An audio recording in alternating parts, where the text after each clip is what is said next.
मोट एकड़ो फैसलो आयो जा बाबा मोट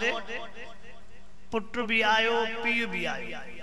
मैटर तो भी फैसला कनो आए भी बुध पुट भी आयो पीउ भी आयो तलाक जो मसलो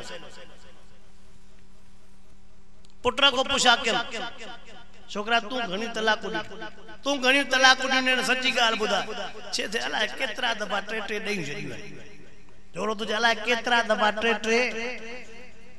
पिणत को पुछा के तू दे खबर मुके बिन्नी जी खबर आ पोयन जी तो खबर ना छोरो चवे तो मा दिनियो पर पिण से पोड़ो छातो चवे तो मुके दिन जी खबर आ जैसे बड़ा ध्यान दिने पोरी हथ दिनो मा दुआ होरिया दिने एड़े माजे मुफ्ती जा पुत्र पिणे जी शरीयत हथ दिनो मा दुआ तलाक जो लफ्ज बाहर न निकले हे कलामुल्लाह मिठे मोहम्मद जो फरमान तो बुधाया खुदा जे कुरान सा जंग कदे त तबाह बर्बाद ओ मुसलमानो अल्लाह जे जात जो कसम इन सीने में खोड़ राज खोड़ मसला तो बुधाई वना जो वडे में वडो मसलो आ टे टे तलाकूं दिना ने नतीजो केड़ो तो न करे टिन तलाकुन का पो बि मायूं बार जणियूं वेठियूं मुझे सामो मामला पोड़ो डंडो खणी तो बीए त खबरदार घर जी गाल बाहर न निकले छो समझे तो मता मुझे धी के तलाक चे मुझे भेण के तलाक चे पोड़ा तू धी भेण जी सोचे तो पर कब्र जे नांगन विष्णु के न तो सोचे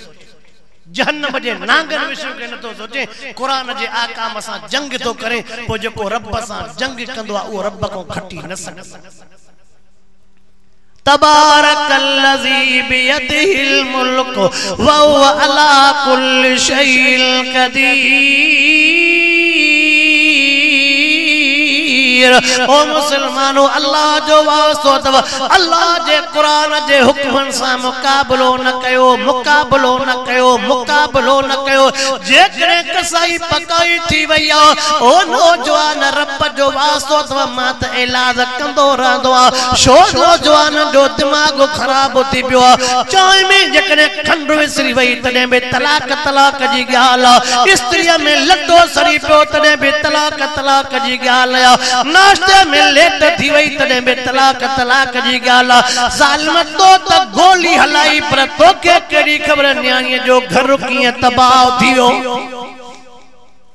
तो के केड़ी खबर के मिस्किन गरीब पंजे न्याणी जो डाज किए ठायो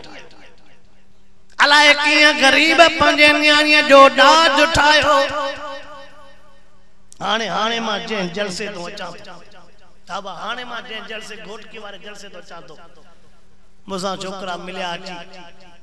जैसे असांजा मामा असांजा चाचा संग वेठा तन असां चार भाइरों आयो गरीब तडे को संग न थो दे जैसे असांजा मामा आहिन भी चंगा नेक नमाज़ियन चाचा भी नेक नमाज़ियन पर असां जो गरीब हो असां जो पीउ फोत थियो न चाचा ता संग जन न मामा मन असां वटि जेके पैसो आए तो ठीक आ पैसो ना है तो भले पंजो लोड़ींदो महबूब मुस्तफा करीम सल्लल्लाहु अलैहि वसल्लम जे टाइम ते बीबी फातिमा रज़ी अल्लाह ताला ना के शेर खुदा से असा पढ़ायो लिखो पियो हदीस पाक में शेर खुदा से के पंजो घर भी को न हो पंजो घर भी हां रसूलुल्लाह से न्याणे के घर वठी दिनो रसूलुल्लाह न्याणे के घर वठी दिनो मालूम थियो जेके न्याणी डिबिया हाथी ते के डिबुआ ते को खाइबो असा जेके दिया दिनी से सणबो हुंदो जण त असा ओते केलन जो जरेब होयो से वतो डाक्सन खईंदो आवाज वतो मा मुड़ा भी न वायदन में न तो आवाज न वायदन को मुड़ा भी न तो ता भले बेन जे न किने मुंह ते थोड़े हो कंदो आ त यार का वट ता त पंजा हो ना तावा ता त पंजा भले सबूत जी ने पर लौट तो बोल आवाज त विंदो ना और राखी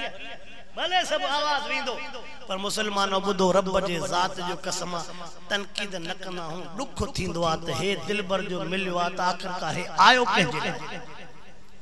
या अय्युहन्नास क़द जातुकुम मौइज़तुम मिर रब्बिकुम व शिफ़ाउल लिमा फ़िस सुदूर व हुदन व रहमतुल लिल मुमिनीन।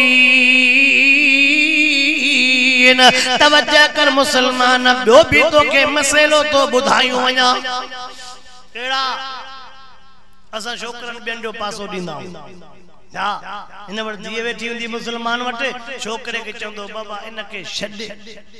मां तो के छोकरी भी दिया तो जिए चवंदे तिए कंद में पंहिंजे न्याणीअ जे जगह ठाइण जे करे पराई न्याणीअ जो घर फिटाइण वारा याद रख जाए थोड़ो जुमलो दुखियो हुंदो दियो पराई जो घर नथो फिटाए यो पंहिंजे न्याणीअ जो घर तो हा वाह यो पराई न्याणीअ जो घर नथो फिटाए जेकॾहिं मूंखे पुछा कंदे मां तोखे खोड़ मिसाल अल जज़ाउल इहसान इल्लल इहसान बेसा भलाई कंदे त तोसा भलो थींदो जेकॾहिं बेसा बुराई कंदे त बुराई जो नतीजो बुरो थींदो आ छा चवंदा जेड़ी नियत हावा जेड़ा रूह गाल सिधी आ जेड़ो मुंह तेड़ो मोचड़ो रावा जेड़ो मुंह तेड़ो मोचड़ो सीधी सही गाला अंदर साफ थी त इंशाअल्लाह तुझे ला रस्तो आसान न कर ब्याई दिल में रावा ओ मुसलमानो माइटो मुजा अजीजो करीबो मां तवा के जुमलो तो चवा अंदर साफा बेड़ा पारन मां हे भी जुमलो चोंदो असा मुंह ते खर्च कंदाऊ क्रीम ने मेकअप जे लियास 1000 रुपया मुंह ते खर्च कंदा पर रब जी नजर दिल ते हुंदी आ जेका असा साफ ही ना हो कंदा रब मुंह के न दिसंदो रब छा के दिसंदो इल्ला मन अल्लाह बिकल्बिन सलीम अल्लाह वट साफ दिल खपंदिया तवज्जो कर मां तो के जको वाक्यो तो बुधाइंदो अल्लाह समझ जाए अल्लाह सही शल समूरन के सही समझ नसीब फरमाए आमीन त चओ इहो जो वायदो त कर त बे जे लाइ बुराई न सोचींदासीं।